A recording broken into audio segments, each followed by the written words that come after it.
of India. Thank you, Madam President. Let me begin by congratulating the French presidency for its able stewardship of the Security Council this month. I also thank Secretary General Antonio Guterres for his briefing and take note of the remarks made by ICC Prosecutor Karim Khan. Allow me, Madam President, to preface my remarks by reminding the Council that India is not a signatory to the Rome Statute, nor a member of the International Criminal Court. Madam President, the trajectory of the Ukraine conflict is a matter of profound concern for the entire international community. The future outlook appears even more disturbing. The nuclear issue is a particular anxiety.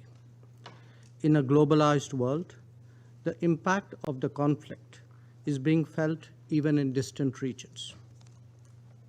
We have all experienced its consequences in terms of surging costs and actual shortages of food grains, fertilizers, and fuel. On this score, too, there are good grounds to be worried about what awaits us. The Global South, especially, is feeling the pain very acutely. We must, therefore, not initiate measures that further complicates the struggling global economy. And that is why India strongly reiterates the need for an immediate cessation of all hostilities and a return to dialogue and diplomacy. Clearly, as Prime Minister Narendra Modi has emphasized, this cannot be an era of war. On our part, we are also providing both humanitarian assistance to Ukraine and economic support to some of our neighbors under economic stress. Turning to the specific topic before the Council today, let me emphasize that even in conflict situations, there can be no justification for violation of human rights or of international law. Where any such acts occur, it is imperative that they are investigated in an objective and independent manner. This was the position we took with regard to the killings in Bucha, and this is the position we take even today. The Council will also recall that we had then supported calls for an independent investigation into the Bucha incident.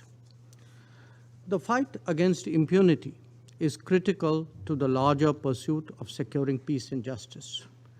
The Security Council must send an unambiguous and unequivocal message on this count. Politics should never, ever provide cover to evade accountability, nor indeed to facilitate impunity. Regrettably, we have seen this of late in this very chamber when it comes to sanctioning of some of the world's most dreaded terrorists. If egregious attacks committed in broad daylight are left unpunished, this Council must reflect on the signals we are sending on impunity. There must be consistency if we are to ensure credibility. Once again, let me emphasize, Madam President, that the need of the hour is to end this conflict in Ukraine and return to the negotiating table. This Council is the most powerful contemporary symbol of diplomacy. It must continue to live up to its purpose. The global order that we all subscribe to is based on international law, UN Charter, and respect for the territorial integrity and sovereignty of all states.